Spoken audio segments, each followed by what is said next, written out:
sahabat, senang sekali rasanya bisa kembali berjumpa dengan Anda untuk berbagi pengetahuan-pengetahuan positif yang semoga saja dapat bernilai manfaat untuk kita semua. Sebelumnya, saya mohon maaf karena setelah sekian lama tidak menyapa Anda, sahabat Haizum Sakti semua. Itu dikarenakan beberapa kajian yang akan saya sajikan haruslah melalui pengkajian dan tentu saja harus dapat dipraktikkan oleh sahabat semua. Kedepan, hasil dari pengkajian saya akan saya bagikan ke dalam bentuk audio visual yang sesederhana mungkin. Kembali kepada pokok bahasan video kali ini, kita akan mengupas tentang kekuatan pikiran manusia. Seperti yang pernah saya kupas di video sebelumnya, bahwasanya 70% dari tubuh manusia itu adalah bagian dari unsur air.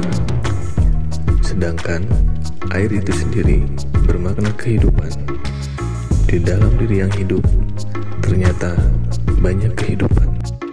Mereka adalah sel, makhluk unik super spesial yang Tuhan berikan kepada kita semua.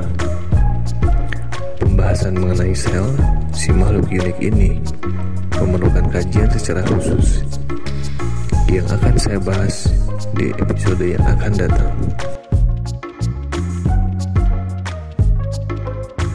Pada dasarnya, Tuhan menciptakan manusia dalam rupa dan bentuk yang sebaik-baiknya. Dan secara keseluruhan, kita telah dilengkapi dengan software-software yang difungsikan sebagai sarana penunjang hidup kita. Manusia itu sempurna. Mohon relat ucapan Anda tentang beratnya hidup. Mohon tarik pikiran Anda tentang kesulitan-kesulitan hidup. Mohon singkirkan keluh kesah hati Anda. Dan mohon disadari, Anda itu sempurna. Ini perkataan Tuhan, bukan saya. Yang menjadi persoalan adalah bagaimana agar software-software ini dapat terinstall.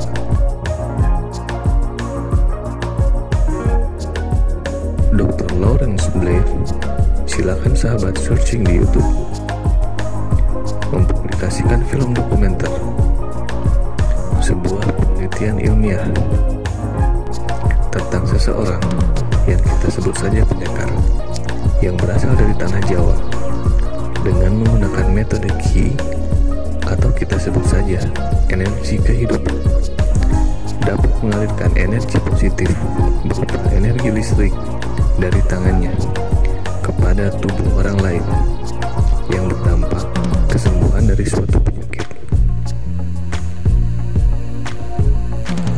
Energi listrik ini berpusat di perutnya. Dan pendekar Jawa ini menuturkan bahwa energi ini dihasilkan dari latihan dan meditasi yang tekun yang ia lakukan selama 18 tahun, bukan proses yang instan.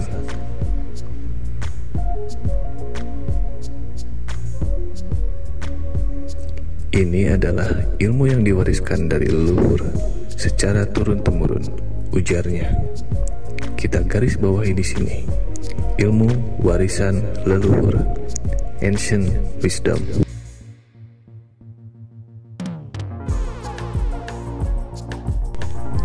Kekuatan energi listrik ini bukanlah sebuah mukjizat, bukan sihir, bukan pula keajaiban. Karena setiap manusia telah dikaruniai software-softwarenya. Untuk kemudian, bagaimana si manusia ini bisa mengaktifkan dan mengaplikasikannya untuk kebaikan dirinya sendiri, lebih luasnya lagi untuk kebaikan sesama.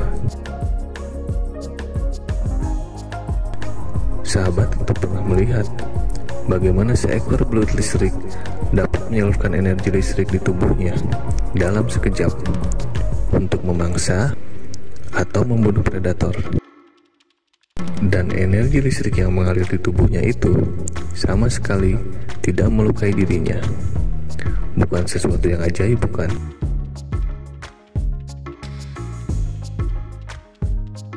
Sang pendekar Jawa meneruskan, setiap orang diberkahi kekuatan oleh Yang Maha Kuasa. Hanya perlu latihan yang tekun dan konsisten untuk bisa mempraktikannya. Ini yang orang pada malas.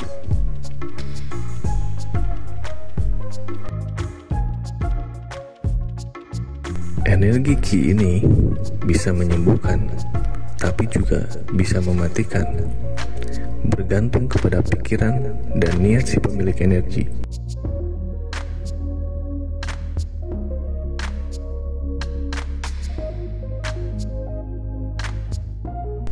Selang beberapa tahun kemudian, setelah selesai bermeditasi di Kalimantan selama 2 tahun, pendekar Jawa ini memanggil Dr. Blair dan teman-temannya untuk mendemonstrasikan menahan tembakan dengan menggunakan telapak tangan.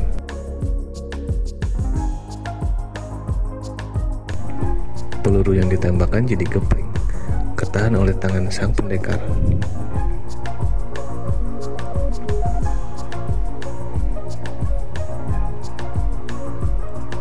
Jadi, ini real atau hoax?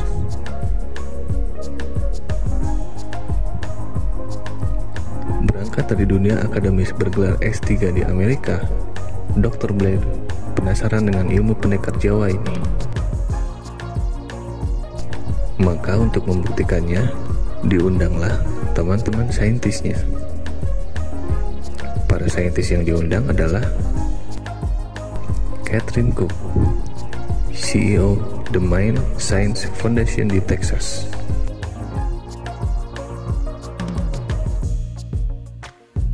Dr. Roger Nelson, pakar medis dari Swedia, Direktur Global Consciousness Project, Dr. Greg Simpson, pakar fisika dari Albert Einstein College of the Medicine, New York. Nah, yang diundang kelas bawah semua loh, para master di bidang saintis semua.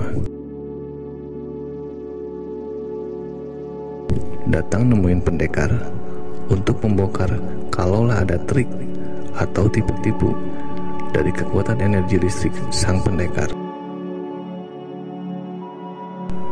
Setelah bertemu dengan sang pendekar dites pakai metal detektor untuk mengetahui bila ada aliran listrik yang tersembunyi di tubuhnya. Ternyata hasilnya 0, alias tidak ada. Dan tetap, semua dokter yang datang disetrum pakai energinya. Tes berikutnya menggunakan voltmeter. Karena penasaran seberapa besar voltase listrik yang dihasilkan oleh si pendekar. Bersandar kepada pengalaman, berasa besar banget kena setrum oleh sang pendekar. Ajaibnya, hasil dari jarum voltmeter sama sekali tidak bergerak, alias 0. Sang pendekar bilang, hasilnya pasti bakalan 0, karena ini memang bukan listrik.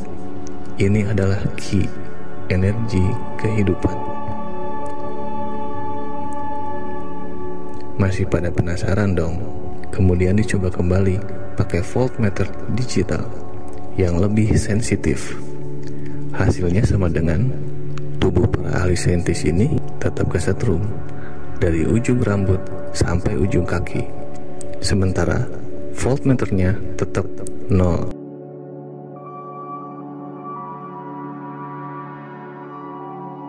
Masih penasaran juga? Para saintis menduga lokasi yang digunakan sudah disetting buat bikin kacau voltmeter.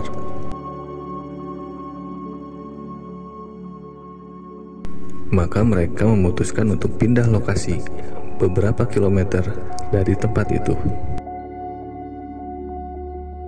Tes yang dilakukan di sini adalah sang pendekar harus bisa menyalakan lampu led dengan 90 warna yang berbeda. Yang nyalanya si lampu ini bergantung kepada kuatnya arus listrik yang dialirkan. Jadi, seberapa besar arus listrik bisa terlihat dari warna apa yang menyala. Dan hasilnya, dinyalakan dengan jari sang pendekar, led menyala berwarna merah.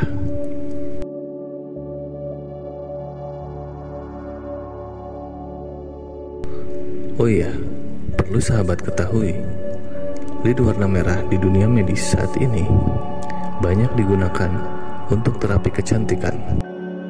Nah, sebenarnya bisa gratis loh, dilakukan sendiri, gak perlu ngeluarin duit.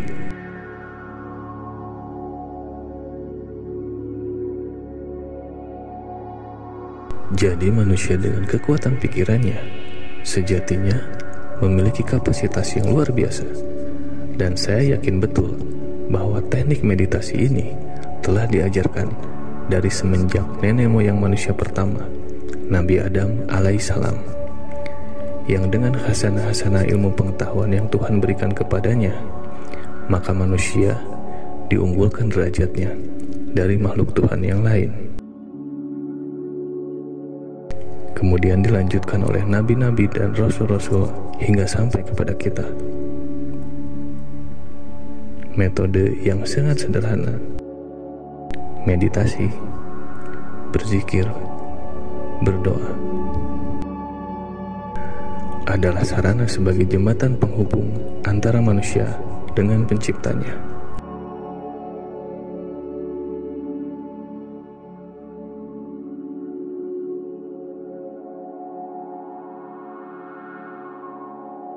Sederhananya, software sebuah ponsel atau PC akan senantiasa berkembang seiring dengan berkembangnya teknologi.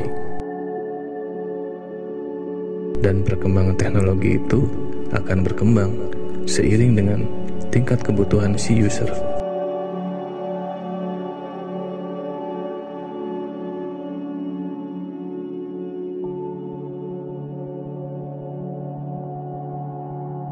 Jadi software itu harus di-upgrade. Akan mustahil rasanya untuk mengupgrade sebuah software atau aplikasi tanpa adanya konektivitas internet. Seperti halnya dengan kekuatan pikiran manusia, akan mustahil sekali rasanya kekuatan itu bisa diaplikasikan bila konektivitas antara manusia dengan sang pencipta tidak terhubung.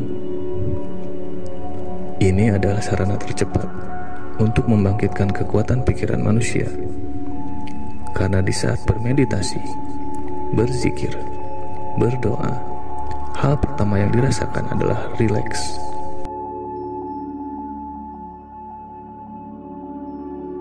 Kemudian masuk ke dalam komunikasi yang jujur antara dirinya sendiri.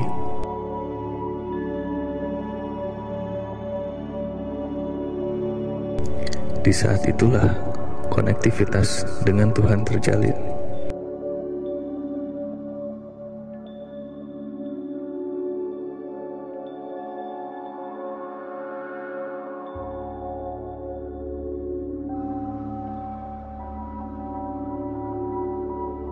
Dan dengan nurnya lah akan diberikan pengetahuan baru, ide, kreativitas, jalan keluar, dada yang lapang, pikiran yang positif.